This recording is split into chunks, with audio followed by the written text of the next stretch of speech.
You are tuned into Local Motion here on 91.3 WVKR, Independent Radio, Poughkeepsie, New York. I'm your host, Rita Ryan, here each and every Wednesday from 4 to 6 p.m. If you haven't already, please consider subscribing to the YouTube channel under Local Motion on 91.3 WVKR, because then you'll never miss anything about guests and all that good stuff that we have going on here. And today, thrilled to get on the phone.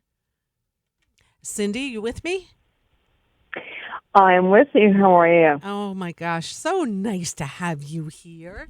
I always love having you on the show. So let me do a brief intro because you know I love doing these.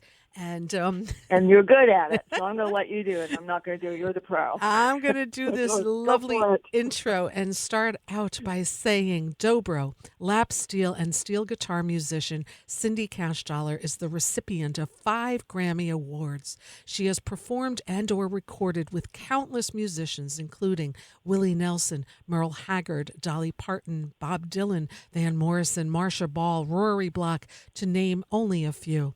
She spent many years as part of the group Asleep at the Wheel. Cindy was the first female to be inducted into the Texas Steel Guitar Hall of Fame in 2011, and she was also inducted into the Texas Music Hall of Fame in 2012.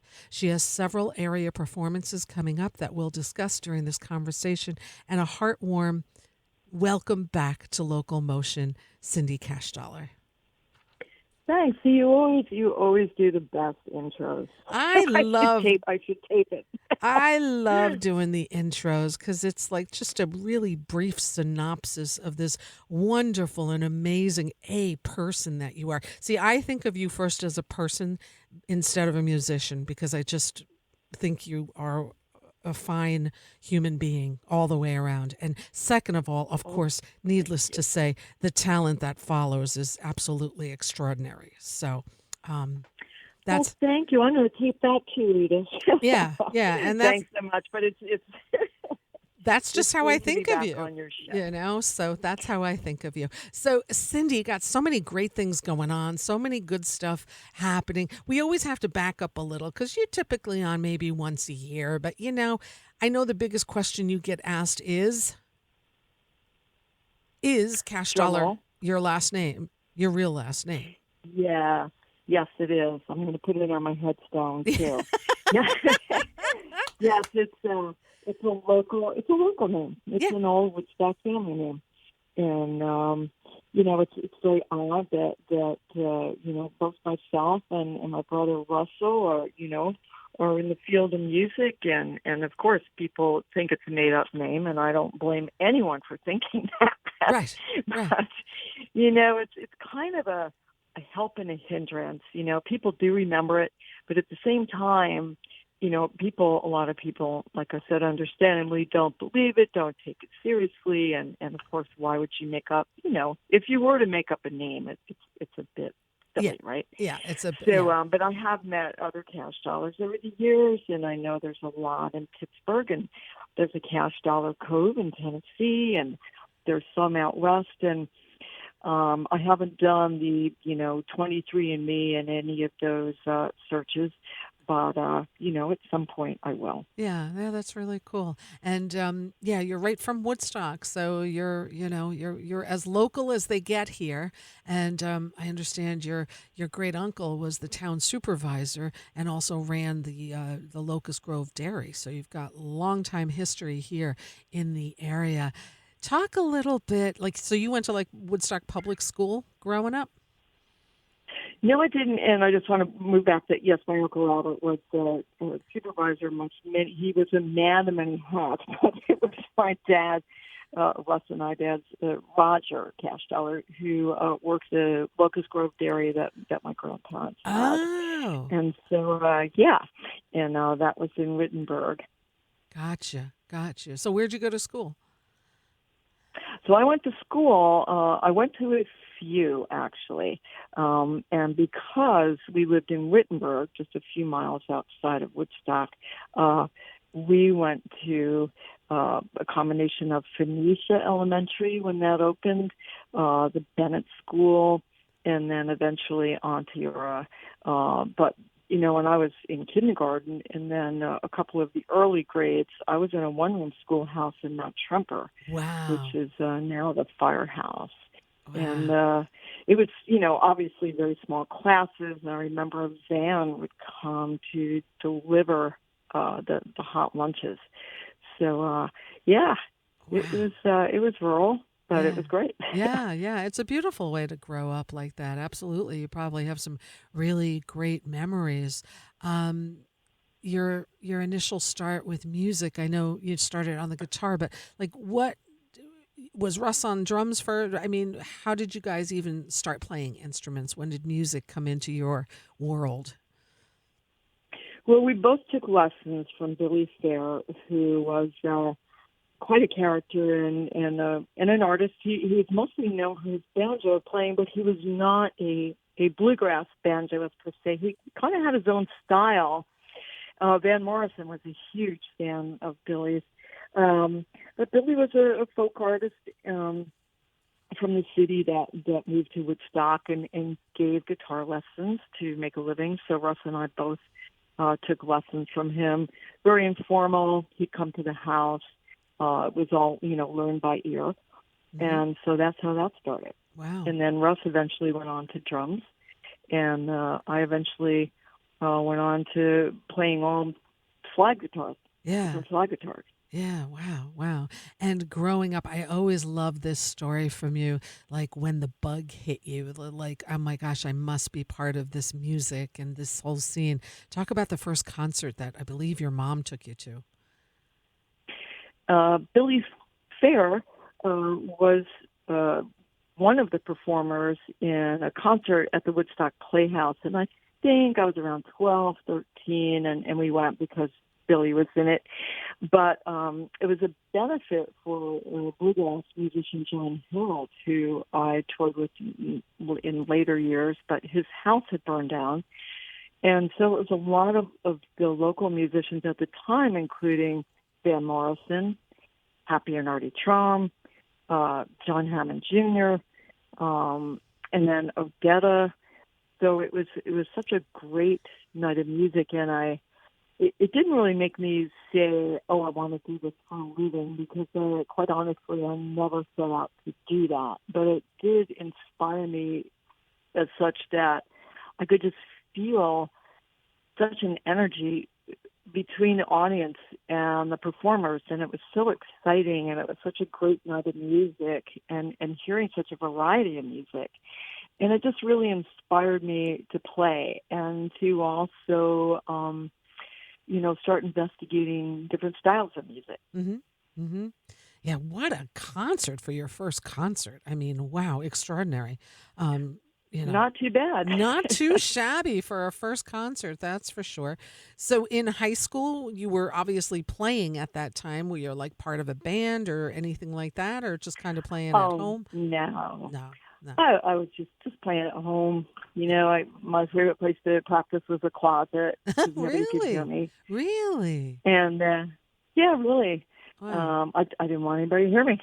And but I spent a lot of time just listening to different types of music and trying to figure out things on records and trying to figure out the slide guitar. I wasn't quite sure what it was, but I tried to apply it to the guitar, and I just didn't have too much luck. But it was good to train my ear for trying to pick up on different tunings. I would be able to listen to a record, kind of figure out the tuning, change the guitar to that tuning. But, it was all hunt and peck. And Wow. then later saw a local fellow by the name of Ronnie Sutton playing dobro in a bar that I was cocktail waitressing in. And I asked him for lessons, and he was not giving lessons. He was still taking lessons from Charlie Ferrara, who was just a wonderful, talented local guy that worked at the cement plant in West Saugerties. But he was a multi-instrumentalist, and so he was the one that came over to the house and brought his dobro and his old records, and so I stopped playing guitar and picked up the dobro. Wow. Wow, that's incredible. And during this time, of course, growing up in Woodstock, I mean, we had some incredible venues there. Where you know, at that point, I mean, I don't think people got carded as much as they do today. Were you like going into, Joyous Lake and Tinker Street and all those places, or Oh yeah, I yeah? was. Yeah, yeah. Mm-hmm. It was great that that Mm-hmm. it wasn't guarded, but that was really the best music college that anyone could ask for, especially the Joyous Lake, which some folks might remember. It's a beautiful club in the center of Woodstock, and had so many name acts of so many different genres of music. But that's where I saw James Cotton, Willie Dixon, Sonny Terry and Brownie McGee, Tracy Nelson. There was a group called Stuff that was incredible, instrumental group. I saw so many artists there, and it really was just to be able, I'd always try and sit in front so I wouldn't miss anything. Yes, But it really yes. was, I think, not only that, but hearing, the other live music from Happy and Artie Traum and Paul Butterfield and a lot of the people that lived here in town, and really became what I always call the Woodstock sound. Because to me it was because they all lived there. That's what I used to call it. That's Yep. what it seemed like. Just Yeah. one big sound that just kind of melded into play, into one thing, and of course the band. Right. And it really was, it was all, when I think about it, it was roots music before that overused descriptive, term was coined, Right. you know. Yeah. Yeah. Did you go over to New Paltz? New Paltz seemed to have had some really good acts there too, I think. Like, I didn't, mm-hmm. no, I Mm-hmm. did not Because I know until Mingus years played later. there, and just like a whole bunch of crazy good people played. I think part of SUNY New Paltz back in the day too. But yeah, I mean, listen, not too No, shabby I not missed to it. leave Woodstock and just kind of see what you had there. Because yeah, no, just amazing, amazing musicians. I mean, when you get to see Levon, Rick, and Paul Butterfield, Happy and Artie, in just like a weekend, it's like what yeah. So just beautiful stuff. And then graduated high school and you were off to Nashville? No, a friend of mine, Nancy, and I, we didn't want to do another winter here. The day after graduation at On Tour, we got in her van. She was a year or two older than me, and we moved to Fort Lauderdale. Uh-huh. Yeah. Um, Sun and sand, and for some reason, I don't know why, we had it in our head, oh, we're going to go to recording engineer school. It Oh. just seemed like a crazy good idea at the Uh-huh. time. But of course, that didn't happen, and there was no plans in place. So Right. we both ended up waitressing various places. I waitressed in a diner. We both waitressed at a country music bar called, I forgot what it was called, but I remember we had to wear like short denim shorts and Oh cowboy boots, God. and it was just disgusting. Yeah. But I did get into my first band in Woodstock because I was just playing guitar then. Uh-huh. The dobro didn't come till way later. But I met these two fellows that played kind of Doc Watson style guitar, and so we did this trio, happy hour, right across from the beach in the main drag in Fort Lauderdale. It was a bar called Button, and that was my first gig. Wow. And then I moved to Key West, and then eventually moved back to Woodstock and got that waitressing job that I saw Ronnie Sutton playing dobro at, and that was that. And that was that. Wow. And Nashville came in also. Did you already have like a job when you went to Nashville with Asleep at the Wheel, or when did all of that come in? Because I think Oh, they were in go ahead. Austin, right? So they were down in Austin, right? Asleep at the Wheel. That all happened a little later. Oh, that was much later. I moved to Nashville. Had again no plans in place, which is really dumb. But it did work out in certain instances. Mm-hmm. But at the time, and it was 1992, a lot of the live music venues just weren't not in existence anymore. I was touring with Leon Redbone, but I was with Leon for 5 years, but his work was at that time just slowing down a bit. And so moving to Nashville, I think I, just knew a couple of people, and but just by chance found out that Asleep at the Wheel was looking to replace their steel player, and I had just started playing steel. It was really a hobby. Wow. I was doing the dobro, doing the lap steel, and the steel guitar, bigger, more strings, more tunings, more necks. That came later, and it was really a hobby, but I was a huge fan of Asleep at the Wheel. And so anyway, just found out that they were looking for a steel player, and it just so happened that, they were based in Austin, but they were coming into Nashville the next day to tape a TV show. I love and this. I knew where that TV studio was. It was the Nashville Network, the TNN network, which is no more. But so just went and saw where all the orange cones were, where the bus was going to park, and waited for them to pull up. And I had a demo tape and knocked on the bus door and asked to speak to their steel player, and just said, "Is it true you're leaving?" Quietly. And he said yes. So I gave him the demo tape to pass along, and it was a few months of a lot of phone calls. They were on tour. I was still working with Leon, but eventually Ray Benson, the band leader of Asleep at the Wheel, had me fly down to Austin and meet him for lunch, and he said, "Oh, your steel playing sounds like shit." Really? He said, "Your dobro." He said, "Well, I was just starting, Right. He said, "Your dobro playing is pretty good."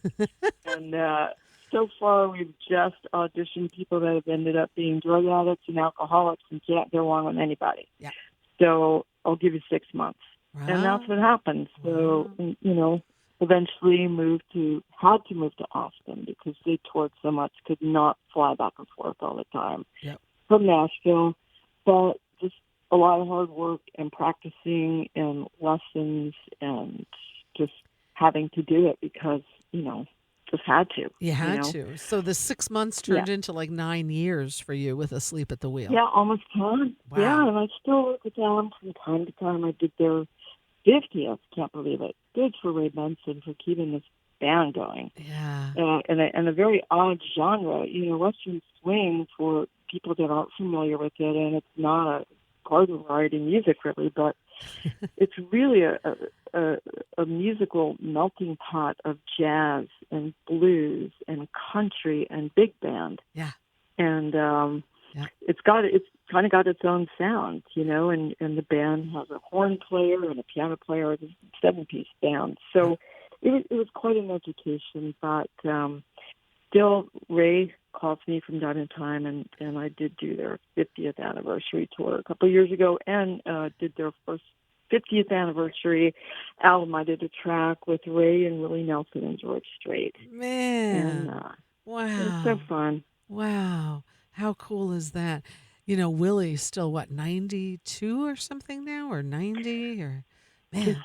There is a study there in many ways, but there's a lot of mileage on that body. Yeah. And it still keeps going. And he is one of the most kindest, I think, individuals I've ever met in this business. Funny, just fantastic to work with. I've worked with him on a number of occasions.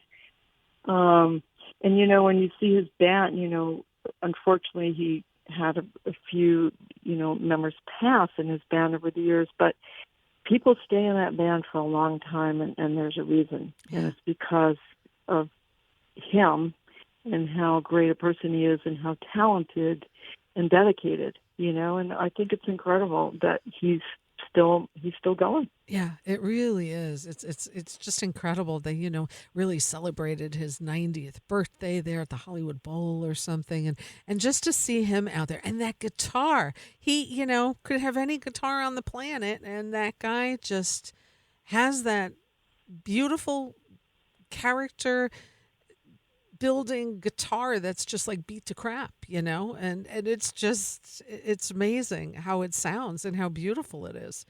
And Oh, I think it's the most abused instrument in the history of country yeah, music. yeah, but he's like still play like, and I that's the only guitar I ever see him with. I mean, maybe he has other guitars, but I always see him with that beat up guitar. Does he have other? I'm guessing. Trigger. Yeah, Yeah, Trigger. Yeah, he yeah. calls it Trigger. No, I've never seen him with another guitar. I don't know if other people have. And, it's interesting, it's nylon strings, and he loves gypsy swing music. And you can really hear it, Uh huh. hear the influence of that in his playing a lot, I think. He's Yeah. a big Django Reinhardt fan. What what a beautiful soul, and we're so lucky to still have him amongst us and Yeah. playing and out there and just living life. So with Asleep at the Wheel, you have accumulated 5 Grammys. Did you go to the Grammys? Yes, and they're so fun. We not only went to the Grammys, but we played the after Grammy party, Mm. which was a blast because it was obviously a lot of serious country people at the Grammys, and quite a few people like to come by and sit in, and so we always had a great time. Oh my gosh, so much fun. Yeah. You're going to watch the Grammys this coming Sunday, or do you not watch them anymore? No, I will DVR it, but I will be in Massachusetts doing a matinee show. It's a tribute to Jim Kweskin, who was kind of the Uh, champion of jug music, as they call it. Jim Kweskin's that's Jug right. Band, which had Maria Muldaur in it and Bill Keith in it. Um, anyway, and Maria will be there Sunday, where it will be in Waltham, Massachusetts, at the Regent Theater. Wow. Um, but that's what I'll be doing. And I think there's an after party. So, no, I won't be seeing the Grammys that night, but I No. will at a Yeah, you'll later see some. time. Joni Mitchell's going to be performing for the Grammys. I So, saw that. yeah, yeah, Yeah. yeah. So that's pretty Yeah. I cool. mean, the Grammys it's quite it's so, my favorite part of going to the Grammys, and the first few ones I went to were still in New York City, Hmm. at Radio City Music Hall. Ah, And I liked them better because they just seemed a little more manageable and intimate. I took my brother Russ one time. Another time my dad came with me, and it was so fun. And then, of course, later on it moved to the Staples Center, now the Crypto.com Center oh my in gosh. LA. But my favorite part was just going out to the lobby at intermission, or when people were coming in, and just seeing all the people that Right, came in. right. Yeah, because you were a fan It was like, yourself sometimes, right? Of like some of the oh people. yeah, Yeah, it was like people watching on 10. yeah. Oh gosh, I love it. Um, any performers still alive that you haven't played with that you'd like to play with? Oh, I'm sure there's tons, but I get asked that question often, and I'm always have a blank brain. Uh huh. Yeah. I just It's like ridiculous. I just all of a sudden can't think of anybody Right. at the Right. time. But you've played And with so many, so it's there's so much probably great music. yeah, yeah, there really is. There really is. And I love the fact that you just kind of are so diverse and play with so many different kind of genres and just I don't know, you always seem to be out there having a lot of fun. You certainly have some great variety of shows coming up, of course, starting, it's like hard to believe tomorrow's February 1st, right? So it's like, okay, that calendar switch. It's So, a bit scary. It's like somebody's got a big giant finger on a giant fast forward button, but yes. doesn't lift the finger off the fast forward button. Yes. I can't believe it's February. I know. It's like what, so quick. Everything just flies by nowadays. It's insane. So yeah, this weekend, February 4th, Arlington, Massachusetts, Regent Theater. That sounds like a great show. The Jim Kweskin Extravaganza. And then if I know correctly, you are going to be having some fun on Valentine's Day. The Valentine's Day honky tonk heart. Yes. That'll be fun. And that's in Kingston at the VFW. with the new original locals, which is Connor Kennedy, Will Bryant, Brandon Morrison, Lee Falco. I'm sure there'll be some fun guests, but we had such a great run doing shows. It's vintage honky tonk music, 50s and 60s, and it was Connor Kennedy's brainchild of an idea, and he spent some time in Nashville and saw a lot of there was a thing going on in Nashville that's still going. A lot of studio musicians, just wanted to play live gigs, but they didn't want to do all the usual touristy clubs. And so they started playing in a few VFW halls around Nashville. Love it. And it became like a thing, like an event that would be popped. And so Connor decided, well, maybe we should try this in Kingston. And the people there were wonderful and said, okay, why not? Yeah. And so it was only supposed to be for the month of April last year, and it lasted through October until all of us had to start going on the road with different folks. And then winter's here and not very conducive sometimes to do that because you never know what the weather's going to be like. Right. But we are coming back just for this one night.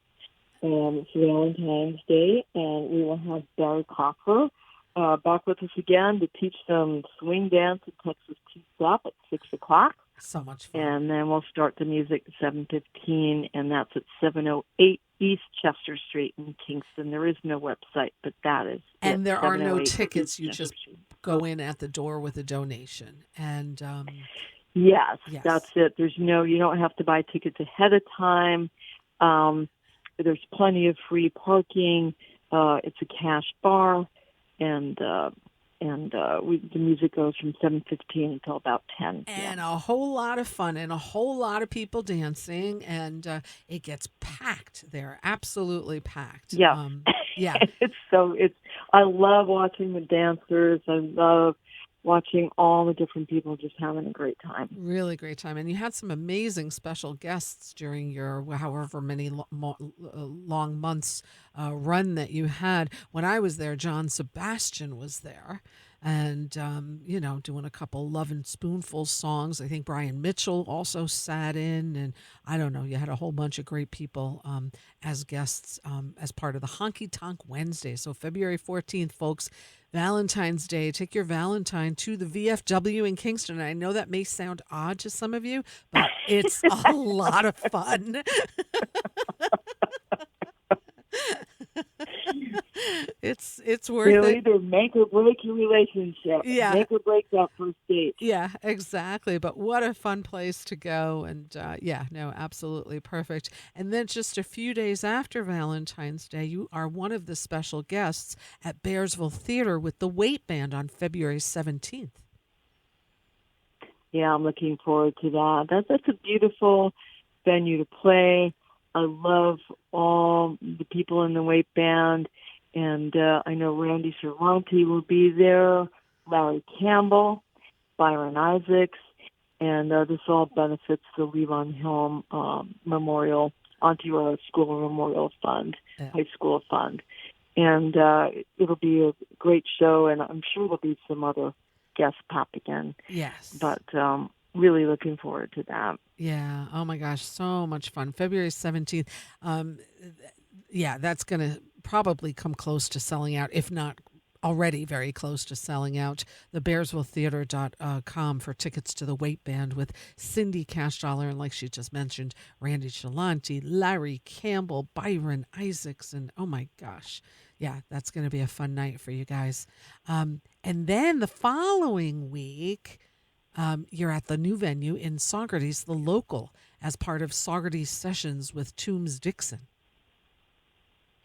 I have not played the Local. I've heard it's beautiful. It's in an old church in Saugerties, and I love Toombs Dixon. I think it's such a great, versatile band, and so we're looking forward to that. I know Jack and I will be doing just a few tunes as a duo in the middle of the show, so there'll be a little acoustic kind of thing going on, and Jack Petrozelli. Yes. And so I know it's 50%, I think even over actually. Ticket sales are over 50, half sold out. Yeah.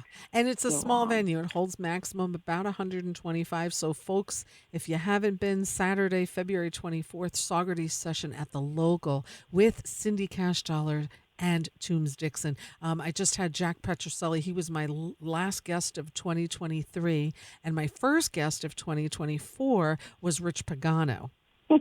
So it there was you like go. they felt like an Oreo, like the sandwich of the bookends here. So that was pretty cool how that worked out. I love that band though. They just pick such great music to play from a very specific era, and just a lot of fun. And man, are they talented! Holy moly, they're talented. Of course, Jack and Rich, part of the Fab Four, with Will Lee and Jimmy Vivino. So talented guys. And then, which is really cool, because one of the tracks of music that we're going to play in a few minutes is one of the tracks that you sent me, including Jack Petroselli on guitar, and it's with your friend Joan Osborne. You were part of this new album that was just released in February. Tell me about that, the album Nobody Owns You. Well, first of all, I was mistaken. Jack is on a lot of tracks. Yes. But on that particular track, it's Ben Rice, the engineer and producer, who's playing guitar. But folks, if you hear the rest of the record, you'll hear Jack is so tasteful. Yes. I just love his musical ideas. But that album, it's yet another, to me, stellar album by Joan Osborne. She always puts out such quality, incredible music. And this album, I think in particular, is a very personal retrospective of a lot of landmark things that have occurred in her personal life over the past couple of years. And the writing just really, as always, got to my heart. Mm-hmm. But there's just incredible songs on there. And I think the track you're going to play, to me, summed up just the kind of numbing exhaustion that can come over the years from being on the road. And I think the lyrics in this song really sum up sometimes just what it feels like to tour, and just kind of the sometimes you just don't remember people that you've met or some shows that you've done. Is amazing as a career as it is. I think she really captures sometimes the weary feeling that can occur when you are traveling. And especially when you're constantly on tour, like you were with the Sleep of the Wheel. Was there ever a night you were playing and you forgot what city you were in? Oh, a lot of times. Yeah. And it's so cliche, too. It's so embarrassing because, people will go, "Where are you going tomorrow?" I don't know. Where were you last night? I can't remember. Don't remember. But it really does happen. Right. Right. But aside from the song "So Many Airports" by Joan, there were a lot of things that happened in her life. Her daughter going off to college, her mother getting Alzheimer's. There's a lot of introspective things on this record that make it such a beautiful and also joyous. There's also joy in the record too. Right. Yeah. Yeah. We played a few tracks of it when Jack was my guest on the show, and just lovely, lovely album. Really beautifully, tastefully done, and extraordinary. Really. The other track you sent is the Funk Wrench Blues Ode to Lynn Tate. Fun. Yeah, that was fun. I didn't know what I was sent the track, and Funk Wrench is it's like a series of instrumental records, and for this blues record, they had so many. It's like an ongoing project with so many different guitarists, and I was so honored. I felt very honored to be asked to be part of it. But when they sent the track, it was just kind of a sort of like a rock steady reggae rhythm section backing track, and they just said, do whatever comes to your mind. Just come up with something. Here's the key it's in. and and that was it. I really had no knowledge other than just come up with something, just play whatever comes into your head, and then send it back to us. That And gives you a that's lot what of I freedom, did. though, to make it sound however you want. Do you like doing it like that, or would you rather have something like a little more structured of like here, this and that, or what are your thoughts It about depends. it? Mm-hmm. It Mm-hmm. really depends. I think it's all in the situation. That particular situation was, I wasn't quite sure when I first heard it. It's like, well, I guess this is, you know, I wasn't sure. I didn't even know what the other tracks on that project were going to be when all was said and done. That's Wow. the only thing I heard. Wow. But it was recorded at Area 52 in Saugerties with Dave Cook. Yeah. And You Dave was you a do a great lot of work engineer. there. I love Dave. I love the studio. We have a lot of great studios in this area. But we, through Dave's, sounds and recording, we got the sound that we wanted. Oh. And so that's what that's all about. And Lynn Tate was one of the early pioneers, which I found out later on when the record was released. And I thought, the track I did was called Ode to Lynn Tate. I mean, what's that all about? Right. Well, Lynn Tate was one of the pioneers of the kind of lock steady style of Jamaican guitar. Oh wow. Yeah. Yeah. It's cool when you're learning And if I something, had right? known It's that, yeah, yeah. if I had known that coming into it, I don't think I would have known quite what to do. Uh-huh. So it's kind of So, good right. that it worked out the way that it did. Yeah, Yeah. exactly. Yeah, yeah, absolutely. And I love playing tracks from your last solo released, Waltz for Abilene. What an extraordinary, I mean, the friends of yours that you have joining you on this 13 track album. It's just the best of the best of the best. You've got Albert Lee, Rory Block, Sonny Landreth, Jake Langley, Derek O'Brien, Ray Benson, Mike Flanagan, Omar Kent, I mean, Arlen Roth, Amy Helm, of course, John Sebastian, Larry Campbell. I mean, hello, hello. Wow, just really beautiful. I know it took you a while to get it out there to the world, but I really enjoy playing it a lot, and it doesn't get old. It's just fresh each and every time. It's just really a beautifully done album. And I love that it's kind of done in pieces. Like, you did some parts in Saugerties, you did some in Austin, you were kind of in Hollywood for some, I don't know, everywhere. So, I did. I didn't want to, and a lot of people said, why didn't you just send the tracks, just have everybody overdub, just because that's a lot, and a lot of the work I do in the studio is people send me tracks, and it's so easy. You can just, in one day, people can send you tracks to overdub on. They can send them from Ireland, right, and you're there in the studio and you do it, and you just send them back through the internet. right. But for Walter Abilene record, I just did not want to do that. I like the energy that you can feel Yep. when you're actually playing with the person in the studio. Yeah.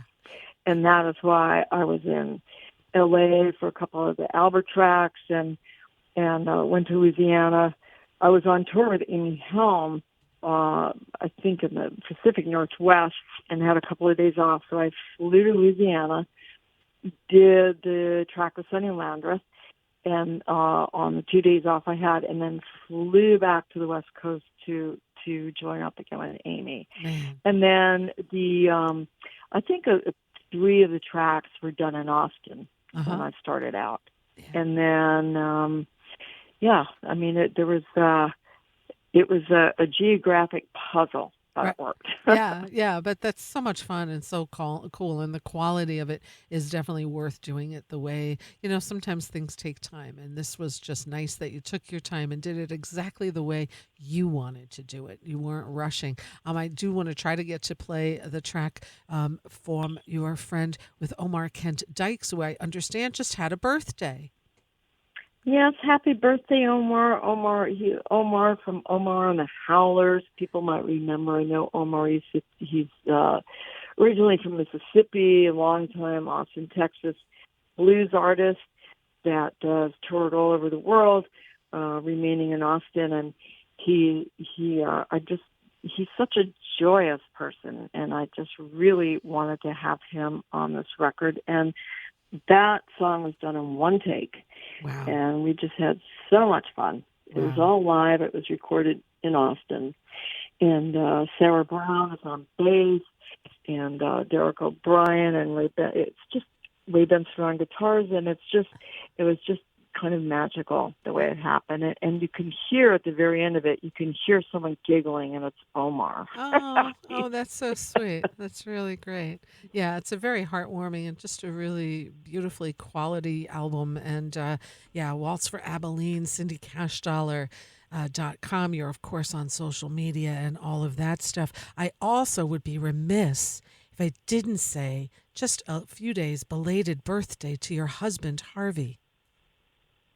Oh, thanks. Thank you so much. We had a very nice birthday here with family, and Harvey had a great gig on Saturday here in Woodstock at the Pearl Moon with his band Soul Patrol, which is just great. You can't sit still. Stax Motown music, and so it was a great weekend. And thank you Oh, for mentioning yeah, the yeah. the Superman husband, Harvey Citron, Yes, everybody. yeah, absolutely. And Or go, as my cousins call him, Mr. C. Hey, oh, Joanne, and hey, Craig. Mwah. Lots oh, of love to you. oh, But yeah, we oh. had a great weekend. Yeah, you guys are an adorable couple, and he's a very kind and gentle man. Every time I've met him, I'm always impressed by Harvey. And yeah, and it's just lovely. And I love the way he watches you perform. Like he's, I think, your number one fan, and your roadie and everything. And it's just so cute to watch him watch you. And so yeah, no, it's good to see that. That's for sure. Cindy, any plans of ever a book, writing a A book? book. Yeah, writing a book.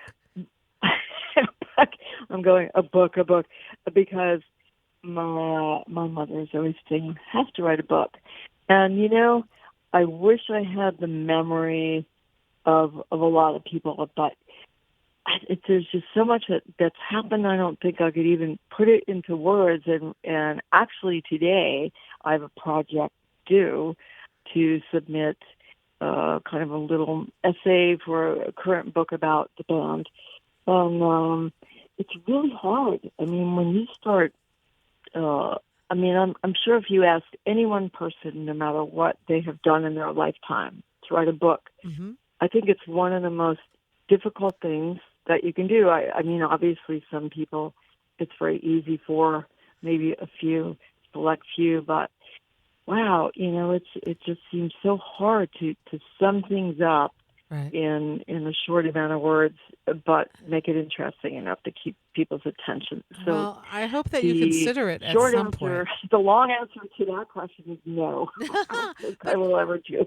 yeah, you never know. Maybe somebody would like if you'd like just talk and they, transcribed everything for you. You don't know. You don't know. I think it would be kind of neat. And there's so many great people like Yorma that has a beautiful book out, and it's just there's just so I don't know. It'd be kind of interesting. But anyway, food for thought. Food for thought. Cindy, Okay, well, thank you. I will bank it. Thank you. bank it up there. I also just want to thank you so much for your time, and it's always great to have you on the show. I hope I get to see you out there playing soon. You've definitely got some great shows coming up here in the area. CindyCashdollar.com, also Facebook, Instagram, and all that other great stuff, and definitely go out and see some live music. Valentine's Day at the VFW right in Kingston, on the 17th with the Weight Band at Bearsville Theater, and on the 24th at the local with Toombs Dixon. And of course, this weekend, February 4th, Arlington, Massachusetts at the Regent Theater with the Jim Kweskin extravaganza. So I'm going to play some of the music that you sent me now, and just wish you all the very best, my friend. And thanks again for your time here today. Always a pleasure. Oh, Rita, thanks. It's so always great to be on your show. We all, I know, I'm speaking for a lot of people, love that you support all the local music going on, local live music in the Hudson Valley. So thanks so much for your show, and I always look forward to people coming out, saying hey, Yeah. and Yeah, and I hope happy February to everyone. happy February, safe travels out there, and thanks again. Much say hi to Harvey and give him a big hug, birthday hug, and I'll see you guys out there soon. All right, Rita, we love you. Thanks so Okay, much. love you too. Bye. Bye-bye. 91.3 WVKR, independent radio, Poughkeepsie, New York, the lovely and talented Ms. Cindy Cashdollar. Let's play a track that she sent. This one is off Joan Osborne's newest album released in September of 23. The album is called Nobody Owns You. This is a track, So Many Airports, and it's featured today's guest, Ms. Cindy Cashdollar, here on 91.3 WVKR.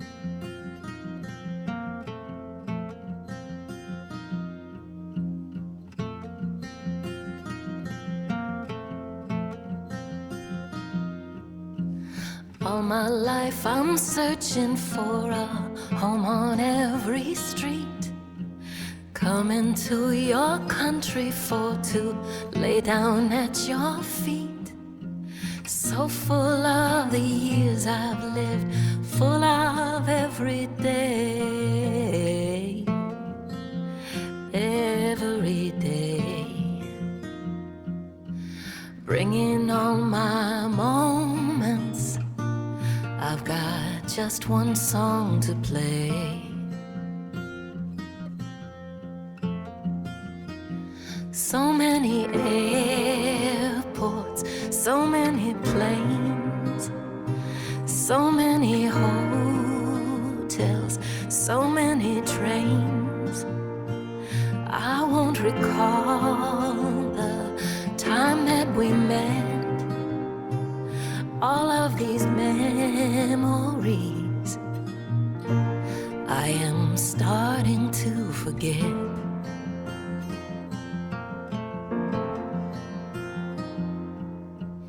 When I was a young girl, no, I wasn't very pretty.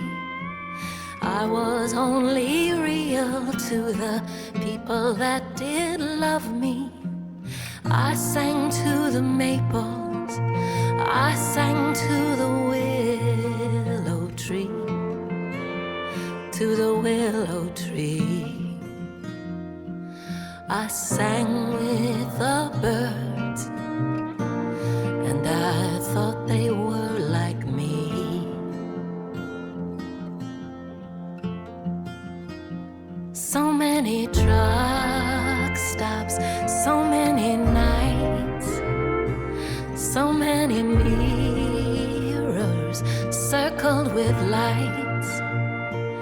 Every handshake, every face, every moment is now gone without a trace.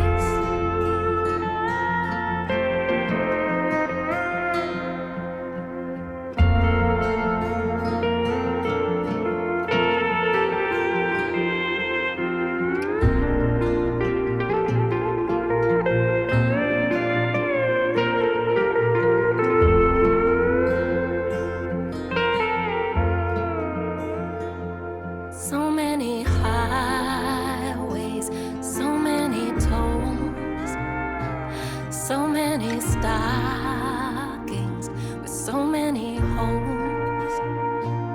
Too many teardrops to even recall. Wake up not knowing, was I even here at all?